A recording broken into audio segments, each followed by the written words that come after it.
What's up, folks? Welcome to Mindset Tabletop. I'm Matt McCann, and this is part 4 of The Mindset, my collection 2025.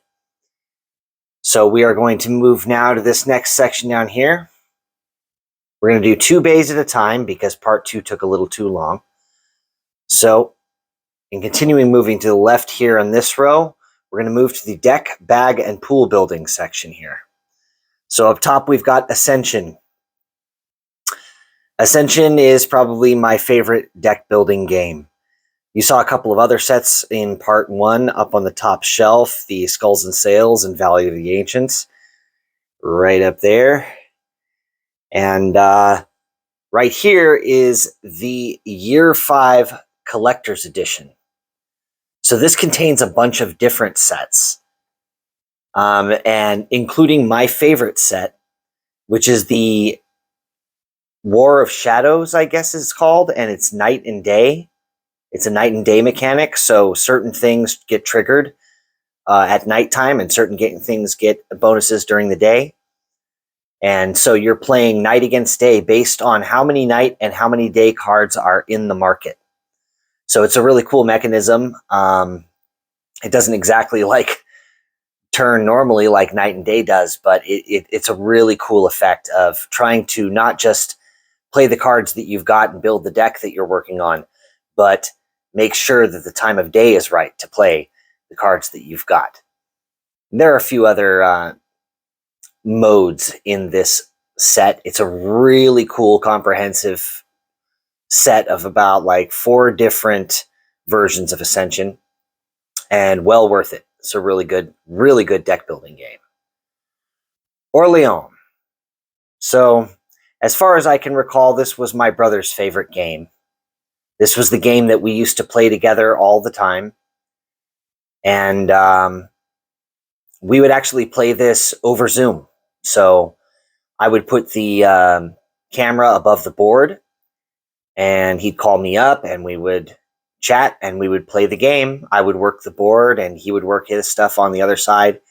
And we would play game after game of this throughout the weeks, and it's how we stayed in touch. It's one of the ways that we spent time together when he was 3,000 miles away from me. So I really owe a lot to this game, and it's very special and close to my heart. So I got the expansion for this, which is really the Invasion expansion, which is really, really cool. Very, very neat game. That expansion just doubles the content in the game, adds 4 different solo modes, a bunch of different multiplayer modes, and it's just really very much worth it. If you saw my day 3 vlog from Dice Tower West, I was talking about how there wasn't really too much in the Underwater Cities expansion. Not the case with Orleans Invasion. It more than doubled the content of the game, so well worth it. This is a great bag building game where you are pulling chips out of your bag and getting different workers to fill in different slots on different worker placement spaces on your board. Each worker space takes either 2 or 3 workers, or most of them do, take either 2 or 3 workers. You can get tiles to expand and add more spaces to your board, and you're doing all kinds of things Euro game style, just gaining points. And it's really, really fun. It's kind of an unpredictable game. It's really crazy dealing with the different workers that you're working with and trying to fill in these different actions and trying to build up, your different trading posts around the map, move your guy around the map, move up different tracks, get more workers out, gain different types of workers, gain points. It's just a really comprehensive, fun Euro game that's not too hard to learn, but very, very deep in gameplay. Orleans, one of my favorites. Down below that is Aquatica. Now, Aquatica has a mechanism in it similar to the mechanism in Concordia, where you're playing your cards down and then you have another card that you can play to pick all of your cards back up again. So you choose in the order in which to do your actions and when to take that free round to get all of your cards back. At the same time, you're deck building and you're moving cards through a card river, and you're trying to conquer different locations. And the cool thing about this is when you get these different locations, you're going to slide them into your board, and they've got different little activations. So every time you move the card up and you move it over a certain symbol, you get the bonus from that symbol. And you can take your main action, which is playing a card from your deck, and then you can take as many free actions as you want, which is moving those locations on your board, sliding those cards up, and getting all these different bonuses in a chain reaction. Aquatica, very, very thinky, fun deck building game. And down below that, Clank Catacombs. This is a really awesome dungeon crawler where you use deck building to not only to move around, but to fight and to search treasure, and you are exploring the catacombs as you move through. And when you change rooms, you're going to take a new tile, flip it over, and put it next to it. You never know what room you're going to be going into next. You're exploring this dungeon, trying to get as deep as you can, but still be able to get out in time before the dragon eats everybody. All the while, you're collecting noise tokens, or clank, and every time you do that, your color clank goes in the bag, and when the dragon wakes up, you draw out of a bag blindly. You draw different cubes of different colors, and whoever's color gets drawn gets hit by the dragon. So clank is really cool. You're trying to kind of push your luck the entire game, because you want to get deep, you want to get the treasure, and then you want to get what you think is going to win the game for you, and then get out as soon as possible. Clank Catacombs, awesome. Now we're going to move over to heavy Euro games. So up top, we've got Robinson Crusoe, Adventures on a Cursed Island. Now, I put all of this in the treasure chest box. This is the Robinson Crusoe expansion. Also, tons of content came with this one. I remember I was definitely shocked at the amount of content that came with this expansion. I haven't even scratched the surface. I love this game. I've played it many times, but there are so many more scenarios to play now. There are so many more characters to play with. I don't know if I will ever complete this game. Robinson Crusoe is a really interesting, deep storytelling game where you are stranded on an island and you're struggling to survive. You're struggling to build your camp, protect yourself from anything that may be attacking your camp, and you're trying to achieve some type of objective. In the intro scenario, which is really tough, you're trying to build this fire and signal a ship. There's a scenario with cannibals. There's a scenario where you've gone on a rescue mission to save a girl named Jenny. There's even one where you are trying to capture King Kong. I've played that scenario and actually won it, and it was really, really cool and very fun. This game tells raucous stories every time. It is crazy. You never know what's going to happen. And it's interesting because this game is very, very hard to win, but it kind of doesn't matter because every time you play, you're telling an interesting story. And usually when you lose, you break out in laughter because there's something happens that is just absolutely crazy. I remember there was one time I was playing with my friend and we got ahead. We were ahead of the game. We were absolutely sure that we were going to win. We were set up to get the fire built on time. And then we got attacked by a gorilla and the game was over.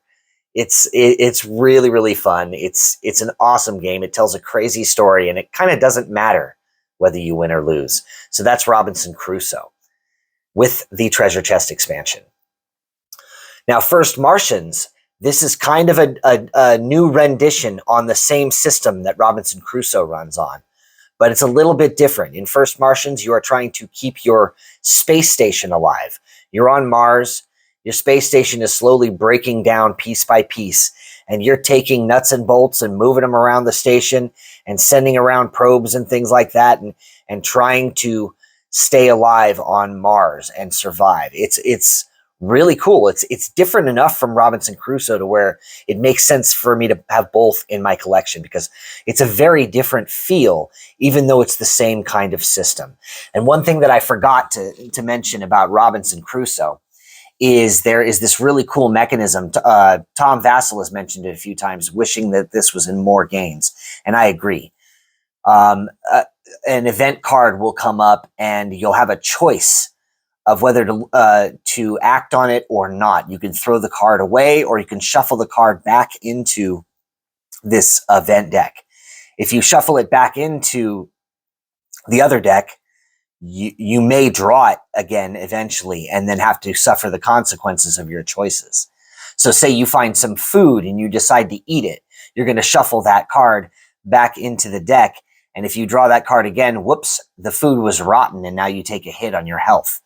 So you kind of never know if that's going to pop up again. You can make these decisions which have a risk, but they don't necessarily come up again. So it's a really cool what if kind of mechanism. So yeah, First Martians, Robinson Crusoe, two games from the same system, but with two very different feels. Next, Underwater Cities with new discoveries added. So if you saw my, if you saw my day 3 vlog, I talk about this expansion that I got from Night and Day Games. Have not really delved into it. I don't know too much about the expansion yet, but I knew I wanted it. It's got dual player boards and dual layer player boards, and that's definitely a bonus. And it's got some more cards. It's got some more tiles. It's got, just a few extra components, and we'll see what comes from this. But I knew I wanted it because both me and my best friend love this game, and I want to see more of it because I don't want it to get tired. I don't want it to get stale. So definitely worth it for me to get the New Discoveries expansion. And luckily, it all fits in this box. So yeah, I don't even have to use the original box anymore. I just have the New Discoveries Underwater Cities version. So Ark Nova. It's the last game for this one. So Ark Nova. This one I'm still kind of on the fence as to how I feel about it. It's definitely a good design. It's a really cool design. It's compared often to Terraforming Mars. I can understand how there's some crossover in that certain cards have kind of tags on them like they do in Terraforming Mars. And you've got that card river market. But in this one, you're also kind of hiring different people, specialists and things like that. You're getting, and you're building up different enclosures in your zoo. And then you're putting animals into those enclosures.